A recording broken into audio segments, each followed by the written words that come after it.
Selanjutnya adalah produk penyaluran dana. Produk penyaluran dana dalam perbankan, ada bank konvensional dan ada bank syariah. Nah, di dalam bank konvensional itu hanya ada satu produk penyaluran dananya, yaitu berupa kredit atau biasa disebut dengan pinjaman.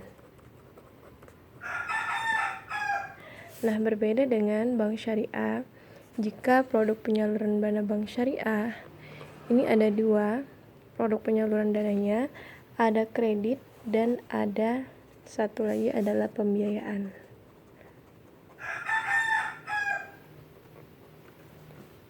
Jadi dalam perbankan syariah, yang membedakan antara perbankan syariah dengan bank konvensional adalah di sisi pembiayaan. Karena dalam bank konvensional itu tidak ada namanya pembiayaan, tapi adanya kredit atau pinjaman. Nah, sekarang kita masuk ke pembiayaan terlebih dahulu. Jadi, pembiayaan di sini sisinya itu banyak. Ada jenis pembiayaan yang sifatnya konsumtif.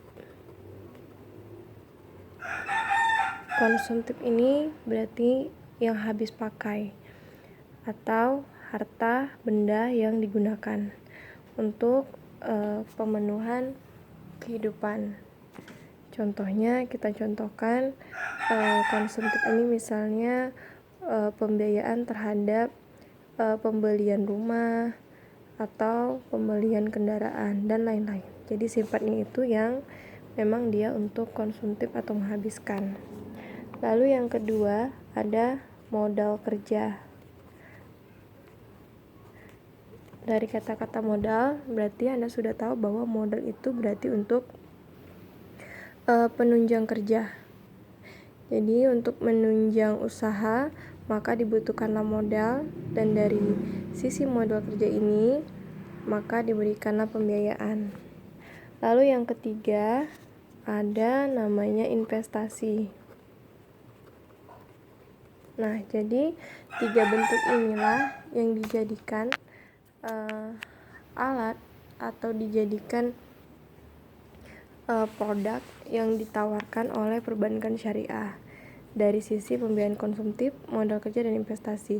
Begitu juga di kredit, di bank konvensional. Pada bank konvensional juga sama, kredit dalam bentuk konsumtif, kredit dalam bentuk modal kerja, dan kredit dalam bentuk investasi, ketiga ini. Nah, jadi untuk yang kita berbicara tentang bank syariah terlebih dahulu. Jadi ada beberapa prinsip di dalam produk penyaluran dana yang digunakan untuk akad. Prinsip pertama, dari kredit dan pembiayaan ini bisa sifatnya yang pertama untuk pembiayaan ya, terkhusus untuk pembiayaan menggunakan prinsip bagi hasil. Nanti ketika kalian akan belajar fikih muamalah 1 dan 2, maka akan tahu apa-apa saja akad yang dapat dijadikan untuk akad bagi hasil. Jadi prinsipnya produk penyaluran dana itu bisa berbentuk prinsip bagi hasil, di mana bank syariah itu sebagai sohibul mal atau dia pemilik dana atau pemilik modal, lalu bekerja sama dengan nasabah, yang nasabah ini sebagai mudorib atau pengelola. Bisa saja seperti itu ya, atau dengan cara bank syariah dan nasabah ini sama-sama memiliki kontribusi modal. Bank syariah punya modal dan nasabah itu punya modal. Nah, di akad yang pertama itulah namanya akad mudorobah. Sebenarnya nanti di perbankan lanjutan, di produk itu akan lebih kelihatan bagaimana akad atau produknya di perbankan. Lalu sisi bank syariah memberikan modal, nasabah memberikan modal, inilah yang disebut dengan akad musyarakah. Oke. Kemudian yang kedua, pembiayaan dalam penyaluran dana bank syariah itu bentuknya bisa prinsip dengan cara jual beli. Biasanya untuk jual beli ini untuk pembiayaan konsumtif dan modal kerja. Karena bentuknya adalah jual beli. Kalau dibagi hasil, ini bentuknya investasi ya. Itu dia. Nah, apa akad yang digunakan dalam penyaluran dana bank syariah? Jadi, akadnya ini banyak. Bisa akad murabahah, bisa akad istisna, dan bisa akad salam. Tapi kita di sini nanti aja berbicara tentang akad karena secara global dulu ya penyaluran dananya. Jadi kita contohkan untuk prinsip jual beli. Jadi ada nasabah yang menginginkan untuk membeli kendaraan berupa mobil. Mobil yang harganya 100 juta. Misalkan mobil Avanza dengan tipe X, lalu harganya 100 juta.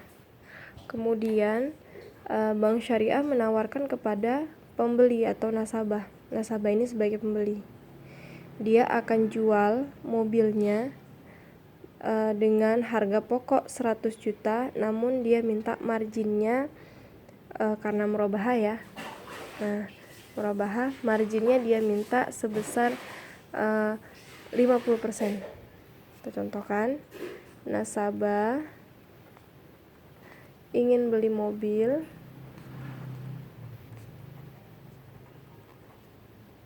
dengan harga 100 juta rupiah. Lalu dia ajukanlah ke perbankan syariah. Dan bank syariah dia akan beli mobilnya dan dia jual dengan harga pokok 100 juta ditambah dengan marginnya 50%. Jadi, bank syariah itu menjual mobil kepada nasabah harganya menjadi 150 juta selama dalam waktu tempo 10 tahun dengan cara cicil atau angsuran. Sehingga nasabah ini akan membeli kepada bank syariah dengan harga mobil 150 juta dan dia bayar angsuran selama 10 tahun. Nah, inilah prinsip yang dilaksanakan oleh perbankan syariah sehingga hasil atau keuntungan yang didapat oleh bank syariah itu akan menjadi keuntungan bank syariah dan akan dibagikan kepada nasabah produk penghimpunan dana yang minggu lalu kita bahas. Nah, akan dibagilah hasilnya nanti. Itulah dia prinsip jual beli. Kemudian yang ketiga ada prinsip sewa. Nah, di sini bank syariah itu akan menawarkan dengan cara sewa aset ya, atau sewa dengan kepemilikan. Artinya ketika nanti nasabah itu menyewa dan di akhir tempo kemudian nasabah akan menjadi atau memiliki apa yang akan yang disewa dia selama beberapa waktu tempo yang sudah ditentukan oleh bank syariah. Jadi prinsip sewa ini bisa bentuknya pembiayaan konsumtif dan bisa bentuknya modal kerja, juga bentuk investasi. Ketiga ini yang digunakan. Akad yang digunakan dalam prinsip sewa itu ada ijarah dan ada ijarah muntahiyah bitamlik.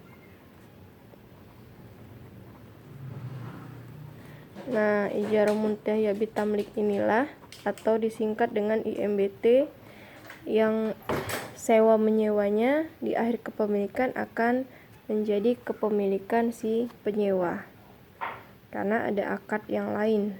Nanti berbicara akad bisa di fikih muamalah 1 dan 2 ya. Nah, itu prinsip sewa. Lalu yang keempat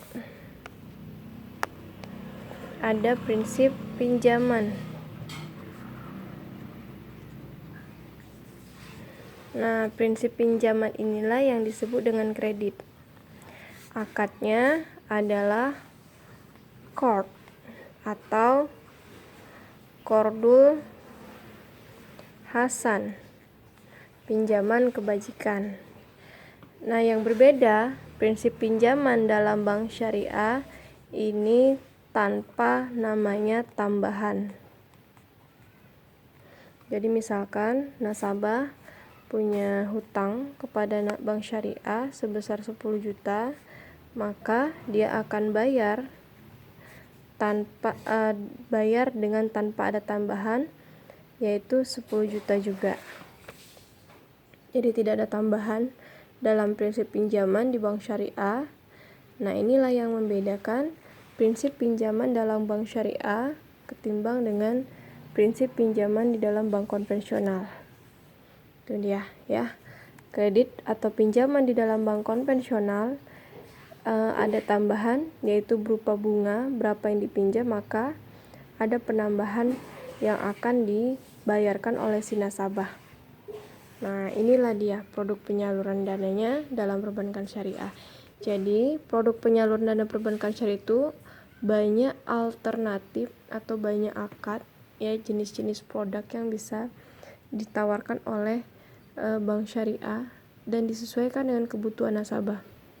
Jadi apa kebutuhannya, maka bank syariah akan membuat alternatif akad mana yang cocok digunakan atau produk mana yang cocok digunakan oleh nasabah. Sedangkan pada bank konvensional ini tidak ada perbedaan ya, hanya saja semua itu bentuknya pinjaman ditambah dengan pinjaman berupa bunga. Artinya mau apapun dia bentuk kebutuhannya, tetap si nasabah itu membayar bunga kepada bank syariah. Nah, inilah yang membedakan antara bank syariah dengan bank konvensional.